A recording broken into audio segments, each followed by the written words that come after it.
ہوتا کیا تھا کہ رسول اللہ صلی اللہ علیہ وسلم کوئی چیز ایسی جو انہوں نے نہیں کی ہوتی تھی اور ان کو لگتا تھا کہ انہوں نے کی ہے، وہ ایک تھوڑا سا ان کے ساتھ اس طرح کا معاملہ تھا۔ اب میں یہ بھی بتاتی ہوں کہ وجہ کیا تھی۔ تو رسول اللہ صلی اللہ علیہ وسلم نے حضرت عائشہ کو بتایا کہ انہوں نے خواب میں دیکھا کہ دو فرشتے جو تھے نا وہ انسان کی شکل میں آئے تھے، تو دو فرشتے آئے جو ان کے سرانے بیٹھے آ کے، اور دونوں آپس میں بات کر رہے ہیں۔ ایک نے دوسرے سے کہا کہ ان کو کیا ہوا ہے، دوسرے نے کہا کہ ان کو جادو کا اثر ہے، مطلب جادو ان پہ ہوا ہے۔ اور پھر اس نے پہلے نے پوچھا کہ اچھا کس نے کیا ہے، تو خواب میں ہی رسول اللہ صلی اللہ علیہ وسلم کو پوری ڈیٹیل بتا دی گئی کہ لبید بن عاصم کا نام بھی بتا دیا گیا، وہ یہود میں تھا اور وہ جادوگر تھا، کہ اس نے، اور بعض روایات میں آتا ہے کہ اس کی بیٹیاں تھیں اس کے ساتھ جو جادو کیا کرتی تھی، تو اس نے جادو کیا ہے۔ اور پھر اس نے کہا کہ کیسے کیا ہے، تو انہوں نے بتایا کہ رسول اللہ صلی اللہ علیہ وسلم کے بال لے کے بالوں پہ گرا لگا کے، اور پھر اس کے بعد وہ جیسے ہر گرا لگانے کے بعد اس پہ پھونک مارتے تھے، جیسے چھو چھو چھو ایسے کرتے ہیں نا، وہ نفاسات آئے گا آگے، پھر میں اس کی ڈیٹیل بتاتی ہوں۔ تو وہ پھونک مارتے تھے ہر گرا کے بعد، اور اس کے بعد انہوں نے وہ بال جو تھے وہ ایک کنویں کے اندر، جو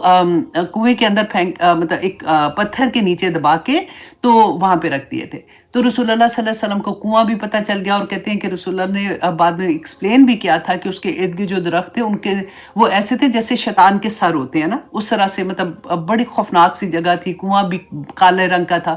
اچھا، بعض جگہ پہ آتا ہے کہ پھر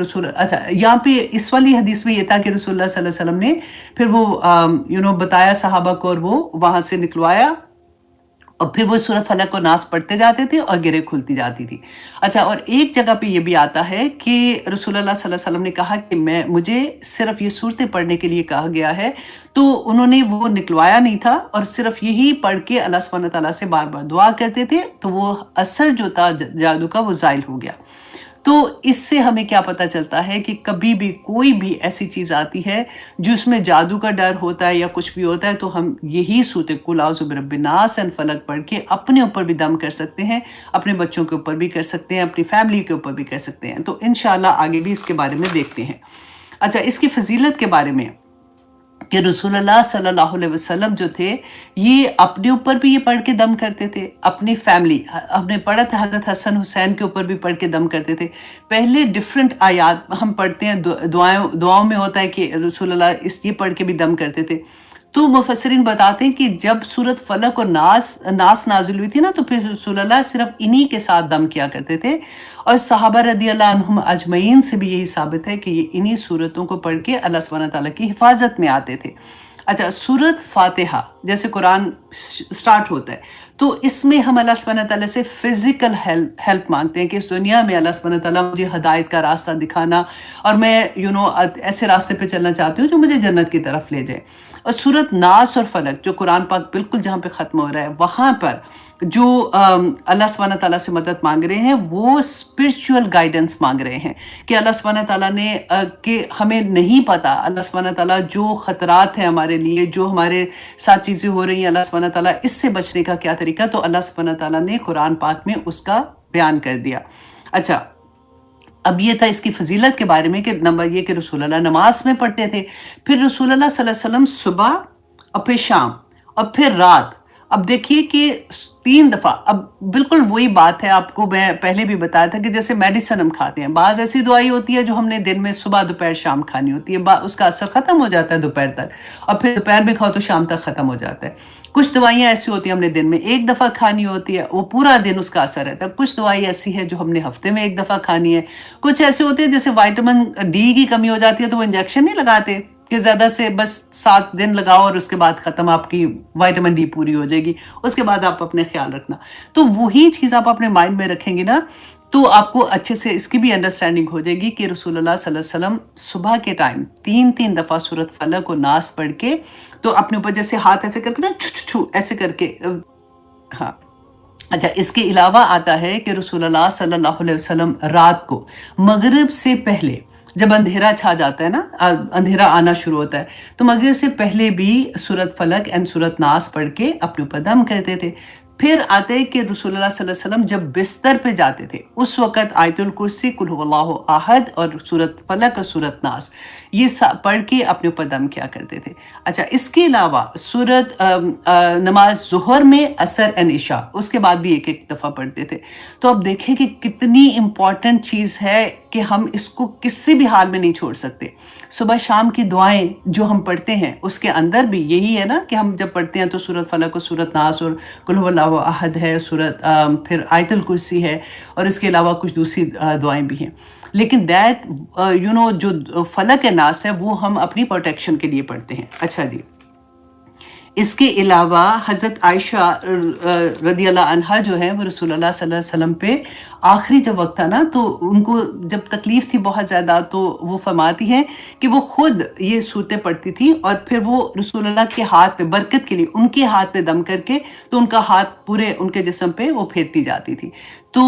یہ اس کی فضیلت کے بارے میں ہے۔ اب انشاءاللہ جی ہم یہ دیکھیں گے، آج ہم جادو کے بارے میں بھی دیکھیں گے کہ اس کے اثرات کیا ہوتے ہیں، کس طرح سے اس کو ختم کیا جا سکتا ہے، کیونکہ ہمارا جو ایون پاکستان میں جو ہمارا کلچر ہے تو بدقسمتی سے ہم بہت بری طرح سے اس کے اندر انوالو ہیں۔ ہم اللہ نہ کرے لیکن زیادہ تر آپ دیکھیں، آپ سفر بھی کرتے ہیں تو آپ دیواروں پہ لکھا ہوا ہوتا ہے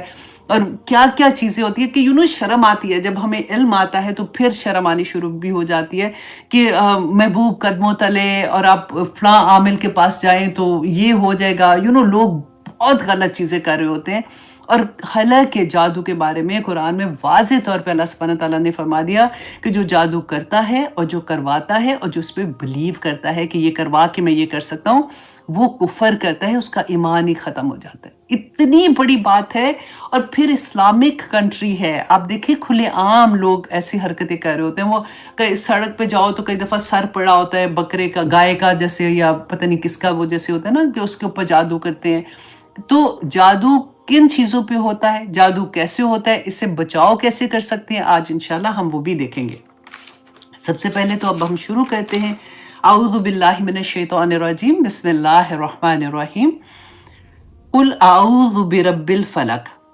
کل کہہ دیجئے یا کہیے اعوذ، میں پناہ میں آتی ہوں، برب الفلق، اپنے صبح کے رب کی پناہ میں آتی ہوں۔ اچھا، اب سب سے پہلے تو ہم یہاں پہ قل کو دیکھیں۔ کل جو ہے وہ پورے قرآن میں آپ کو بار بار ملے گا، اور بہت زیادہ دفعہ، تو آج اس کو پہلے انڈرسٹینڈ کر لیں گے تو آپ کو ہر کل کی پھر سمجھ آ جائے گی انشاءاللہ، کہ قرآن پاک میں نا دو طرح سے کل ہے۔ ایک تو کل جو ہے، کل مطلب کہہ دو، کل جو ہے اس کا روٹ ورڈ ہے قاف واو اور لام، کاولا سے ہے، اور یہ فعل امر ہے۔ فعل امر جو ہوتا ہے اس کے میں پھر یہ کل بن گیا۔ تو قرآن میں جہاں پہ ایسی جگہ جہاں پہ صرف رسول اللہ صلی اللہ علیہ وسلم کو فرمایا گیا کہ کہہ دے، تو وہ خاص رسول اللہ صلی اللہ علیہ وسلم کے لیے ہے، جیسا کہ سورۃ احزاب کی آیہ نمبر 28۔ اب آپ پوائنٹ لکھ لیا کریں تاکہ آپ بعد میں خود سے قرآن کھول کے دیکھ لیں۔ وہاں پہ اللہ سبحانہ تعالیٰ نے فرمایا کہ اے پیغمبر اپنی بیویوں سے کہہ دو۔ تو یہاں پہ صرف رسول اللہ صلی اللہ علیہ وسلم کو حکم ہے، ہمیں اس کی نہیں، مطلب جو امت ہے اس کے لیے نہیں تھی یہ۔ اگر تم دنیا کی زندگی اور اس کی زینت اور آرائش کی خواہشگار ہو، مطلب اس کی آرائش چاہتی ہو، تو آؤ میں تمہیں کچھ مال دوں اور اچھی طرح سے رخصت کر دوں۔ تو یہ والا جو حکم ہے یہ صرف رسول اللہ کے لیے تھا، ٹھیک ہے۔ اچھا، اب یہاں پہ کچھ آپ نے سنا ہوگا کہ کچھ لوگوں کو یہ غلطی لگی کہ سورۃ احزاب ہی میں ایک آیہ نمبر 59 میں اللہ سبحانہ تعالیٰ نے جو فرمایا نا کہ یا ایھا النبی قل لازواجک و بناتک و نساء المؤمنین، تو وہاں پہ جو کل ہے وہ سب کے لیے ہے۔ وہ رسول اللہ صلی اللہ علیہ وسلم کو کہا گیا کہ آپ بتا دے کل ازواجک، اپنی بیویوں سے، و بناتک، اپنی بیٹیوں سے، و نساء المؤمنین، اور تمام مومن عورتوں کو یہ کہہ دے کہ کیا کہنا ہے، یدنین علیہن من جلابیبہن، کہ اپنی جب وہ گھر سے باہر نکلتی ہیں تو اپنی اوڑھنیاں اپنے سروں کے اوپر ڈال لیا کرے۔ تو وہ آگے وہ پوری آیا ہے، آپ دیکھ لیں 59 آیا کی بات کر رہی ہوں۔ جو لوگ یہ کہتے ہیں نا کہ یہ آیا جو پردے کا حکم تھا وہ رسول اللہ صلی اللہ علیہ وسلم کی بیویوں کے بارے میں تھا صرف، تو وہ یہاں پہ پھر نساء المومنین کو شاید بھول جاتے ہیں پڑھنا کہ ان کو یہ حکم دیا گیا تھا۔ اچھا، کچھ احکامات ایسے تھے جو صرف رسول اللہ کی وائف کے لیے تھے، ان کی بیویوں کے لیے تھے، جیسے پردے کے پیچھے سے وہ بات کریں گی اور وہ سارا جو احکامات ہیں جب آپ پڑھتی ہیں نا تو آپ کو بہت کلیئرلی سمجھ آ جاتی ہے. اور جہاں پہ ایسا کل آپ پڑھیں گی جو عام ریگولر مطلب سب لوگوں کے لیے تھا کہ رسول اللہ صلی اللہ علیہ وسلم کو کہا گیا کہ آپ بتا دیں، امت کو بتا دیں، تو زیادہ تر کل آپ کو یہی والے ملیں گے. ٹھیک ہے. اچھا، اعوذ میں پناہ لیتا ہوں یا لیتی ہوں. اچھا، اعوذ میں آپ دیکھیے کہ سب سے پہلے تو کل میں آپ دیکھیے کہ اللہ سبحانہ تعالیٰ نے جو اس سورہ کا، اس دعا کا بیسیکلی آغاز کیا ہے، تو جب ہم اس طرح سے پڑھتے ہیں نا تو ہم سبمٹ کرتے ہیں اپنے آپ کو کہ اللہ نے کہا ہے اور میں کر سمینا و اطانا. ہم پڑھتے ہیں نا سورت البقرہ میں آخر میں کہ جو اللہ کے بندے ہوتے ہیں نا وہ کیا کہتے ہیں، سمینا و اطانا، کہ ہم نے سنا اور ہم نے عمل کر لیا. تو یہاں پہ بالکل وہی چیز آتی ہے کہ اللہ سبحانہ تعالیٰ نے کہا کل تو ہم نے کہہ دیا، ہم نے کر لیا. تو مکمل سبمیشن ہوتی ہے کہ اللہ سبحانہ تعالیٰ آپ نے کہا تھا ہم آپ کی پروٹیکشن. اگر اللہ سبحانہ تعالیٰ خود بیان کر رہے ہیں کہ یہ بولو، یہ کہو، اور اللہ کس کی پروٹیکشن میں آنا ہے، کل اعوذ برب الفلق. اچھا، اعوذ کو آپ دیکھیے کہ اس میں آپ کو تھوڑا سا میں ایکسپلین کر دیتی ہوں کہ جیسے قرآن میں آپ کو ملے گا کہ اعوذ کے بارے میں کہ یہ فعل مضارع ہے. ٹھیک ہے. یہ حال اور مستقبل میں کہ میں پناہ میں آتی ہوں، جو ابھی میرا حال ہے، آج ابھی، اور مستقبل میں بھی اللہ سبحانہ تعالیٰ میں آپ کی پناہ میں آتی ہوں. اور اعوذ جب ہم پڑھتے ہیں اس کا کیا مطلب ہوتا ہے، نمبر 1 یہ کہ میں پناہ میں آتی ہوں کسی کا دامن اتنی مضبوطی سے پکڑ لینا کہ اس کے ساتھ چپک جانا،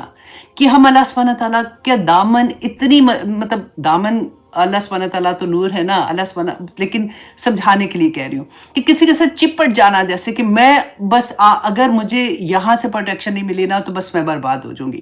اور ایسا دشمن، اعوذ باللہ جب ہم پڑھتے ہیں نا اعوذ، اس میں ایسے دشمن کی بات ہوتی ہے، اس سے پناہ کی بات ہوتی ہے جس کو ہم آنکھ سے نہیں دیکھ سکتے. جس کو ہم آنکھ سے نہیں دیکھ سکتے تو اس کے خطرے کو کیسے دیکھ سکیں گے، رائٹ. تو نمبر 1 یہ کہ کسی پر ٹرسٹ کرتے ہوئے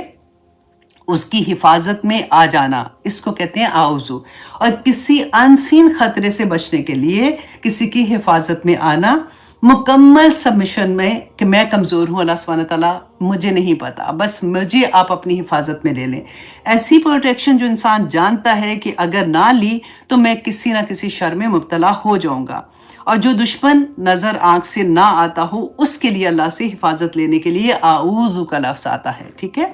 جیسے قرآن پاک میں اللہ سبحانہ تعالیٰ نے، ہم جب پڑھتے ہیں قرآن پاک تو اللہ سبحانہ تعالیٰ نے سورت نحل کی آیت نمبر 98 میں فرمایا تھا فَإِذَا قَرَأْتَ الْقُرْآنَ فَاسْتَعِذْ بِاللَّهِ مِنَ الشَّيْطَانِ الرَّجِيمِ. تو اللہ سبحانہ تعالیٰ کی حفاظت میں آ جاؤ جب ہم قرآن پڑھتے ہیں. ایون کیونکہ اس وقت تو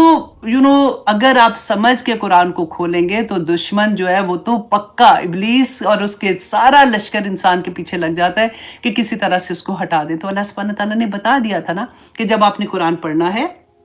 تو آپ نے اس سے پہلے اعوذ باللہ من الشیطان الرجیم پڑھنا ہے. اب یہاں پہ دیکھیے ایک بڑی پیاری بات ہے کہ نیکسٹ آتا ہے برب الفلق. ہم پڑھتے ہیں اعوذ باللہ سوری ہیوی نہیں ہے وہاں پہ لام. اچھا، اعوذ باللہ پڑھتے ہیں، وہاں پہ ہم اللہ سبحانہ تعالیٰ سے پناہ میں آ جاتے ہیں نا. یہاں پہ اللہ سبحانہ تعالیٰ نے رب کا لفظ استعمال کیا ہے. کیونکہ ہماری جو روح ہے نا وہ سب سے پہلے اللہ سبحانہ تعالیٰ سے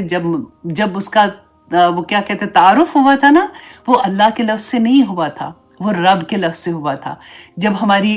روحیں جو تھیں، اللہ سبحانہ تعالیٰ نے الست بربکم، ہم نے پڑھا تھا نا کہ اللہ نے کہا کہ کیا میں تمہارا رب نہیں ہوں، تو ہماری روحوں نے ادھر اللہ سبحانہ تعالیٰ سے کہا تھا بھلا کیوں نہیں، آپ ہی ہمارے رب ہیں. تو رب کا مطلب کیا ہوتا ہے کہ جو پالنے والا ہے، تربیت کرنے والا، اور ایسی تدریجاً نشو نما کر کے کسی کو کمال، مطلب اس کو اس کی کمال حد تک پہنچا دینے والا. اور اللہ سبحانہ تعالیٰ رب جو ہے نا وہ تو مالک بھی ہے، خالق بھی ہے، مدبر بھی ہے. تو یہاں پہ اللہ سبحانہ تعالیٰ اپنی وہ صفت ہے نا، یہ اللہ سبحانہ تعالیٰ کی وہ لے کے آئے ہیں تاکہ انسان اس کو ریلیٹ کر سکے کہ میرا رب ہے تو جو مجھے اپنی حفاظت میں لے لے گا. برب الفلق، فلق کہتے ہیں کہ